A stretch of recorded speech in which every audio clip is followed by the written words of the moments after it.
অবশেষে দ্বীপ ফিরে এসেছে দ্বীপের বাসায়। বাসার সামনে এখন ঘরে প্রবেশ করতে পারছে না, কেউ তার সাথে কথা বলতে পারছে না, সেও কারোর সাথে কথা বলতে পারছে না। আমাদের সামনে স্ক্রিনে দেখতে পাচ্ছেন লাশবাহী ফ্রিজিং গাড়ি। এই ফ্রিজিং গাড়ির ভিতরেই আছে সিলেটের জনপ্রিয় কন্টেন্ট ক্রিয়েটর দীপঙ্কর দাস দীপ। সিলেটের লক্ষ লক্ষ মানুষকে যেই মানুষটা বিনোদনের ভিডিও দিয়ে হাসাতো, মানুষের মন খারাপ ব্যক্তির মন ভালো করে দিত, যেই মানুষটাকে দেখলেই মানুষ হাসতো, যেই মানুষের ভিডিও দেখে মানুষের দুঃখ কষ্ট দূর হতো, যেই মানুষের অপেক্ষায় থাকতেন বাড়ির সকল মানুষ, যেই মানুষটা এই রাস্তা ধরেই হাঁটলেই মানুষের মুখে হাসি ফুটে উঠত, পরিবারের মানুষ তাকে দেখে ভালোবেসে আলিঙ্গন করে কাছে নিয়ে টানতো। কিন্তু আজকে 1 ঘন্টা ধরে এই জায়গাতে, এই গাড়ির ভিতরে শুয়ে আছে সেই ব্যক্তিটা। কেউ আর হাসে না, কাউকে আর হাসায় না, কেউ আর তাকে কুলে নিয়ে ঘরে নিয়ে যাওয়ার মতো সেই ক্ষমতাও নেই। আজকে সেই নিথর দেহ এই মুহূর্তে সেই লাশবাহী ফ্রিজের মধ্যেই রাখা।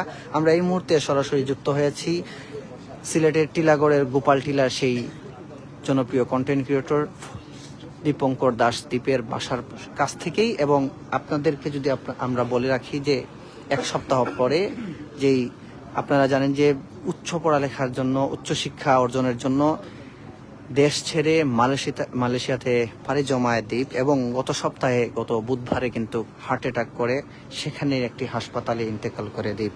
এবং অনেক জল্পনা কল্পনা অপেক্ষার পরে প্রায় 8 দিন পরে আজকে এখন থেকে প্রায় 1 ঘন্টা আগে তার লাশবাহী যে গাড়িটি সেটি সিলেটে আসে। এবং গত রাতে আপনারা জানেন যে রাত 10টা আনুমানিক 10টার দিকে ঢাকা শাহজালাল আন্তর্জাতিক বিমানবন্দরে মালয়েশিয়া থেকে যেই কার্গো বিমান আসে সেই বিমানে তার লাশটি নিয়ে আসা হয়, এবং এই মুহূর্তে তার বাসার সামনেই কিন্তু সেই লাশটি রাখা হয়েছে। এবং প্রচুর একটা জিনিস অবাক, যে এলাকার কেউই ঘুমান নাই, সবাই সজাগ হয়ে আছেন। তার আত্মীয় স্বজন, বন্ধু বান্ধব, পাড়াপড়শি, শুভাকাঙ্ক্ষী সবাই কিন্তু রাত থেকেই অপেক্ষা করছেন। যখনই শুনেছেন যে দ্বীপের লাশ দেশে আনা হয়েছে এবং বা আসবে, তখন থেকেই তার বাসার আশেপাশে সবাই এসে উপস্থিত হয়েছেন। এবং যখন আমরা রাত্রে 10টার দিকে দেখি অনেক মানুষ কিন্তু বাসায় এসেছেন, তারা এখনো পর্যন্ত সেই বাসায় অপেক্ষমান আছেন।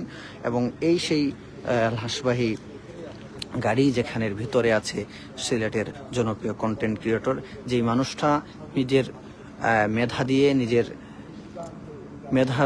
মেধা খাটিয়ে নিজের দক্ষতায় মানুষকে বিভিন্ন বিনোদন ভিডিও দিয়ে মানুষকে হাসাতো, যার ভিডিও দেখে ছোট থেকে নিয়ে সব বয়সের মানুষ দেখতে পারত।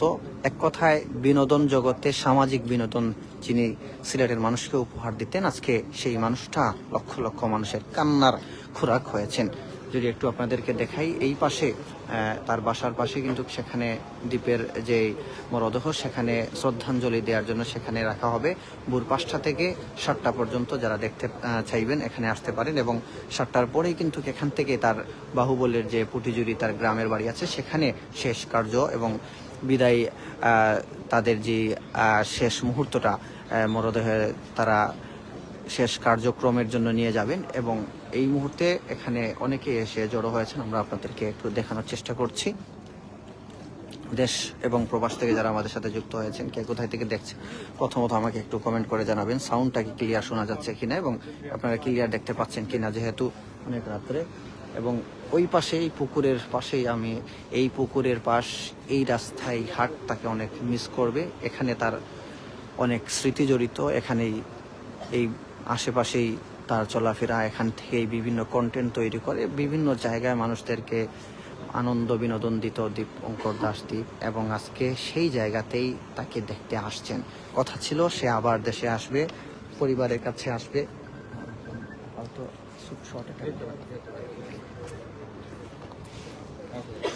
এবং আমরা অনেক শুভাকাঙ্ক্ষীরা আসছেন, আমরা কথা বলবো তাদের সাথে কিছু। এটা না আমার টাইপ সি না।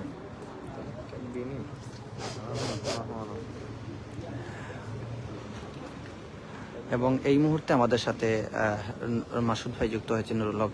আমি যদি বলি সিলেটের জনপ্রিয় কন্টেন্ট ক্রিয়েটর দীপঙ্কর দাস তার মালয়েশিয়া থেকে তার লাশ নিয়ে আসা হয়েছে। এখন এই মুহূর্তে আনুমানিক 3টার দিকে নিয়ে আসা হয় এবং তার বাসার সামনেই এখানে উপস্থিত আছে এবং বিভিন্ন গণমাধ্যম কর্মীরা, অনলাইন এবং স্যাটেলাইট সহ এবং সিলেটের বিভিন্ন আনাচে কানাচে থাকা বহু মানুষ কিন্তু এসে জড়ো হচ্ছেন তার বাসার সামনে তাকে শেষ মুহূর্তে দেখার জন্য।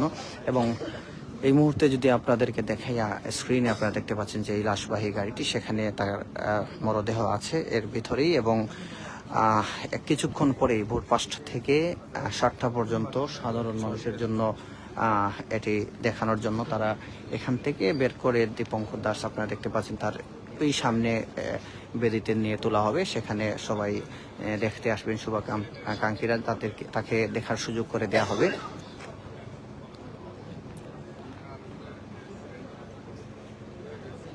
তো প্রিয় দর্শক, আমরা অবশ্যই যখন বেদিতে তোলা হবে তখন আমরা আপনাদেরকে লাইভ হোক আর ভিডিও হোক সেটি আমরা আপনাদেরকে দেখানোর চেষ্টা করব। সে পর্যন্ত আপনারা অপেক্ষায় থাকুন।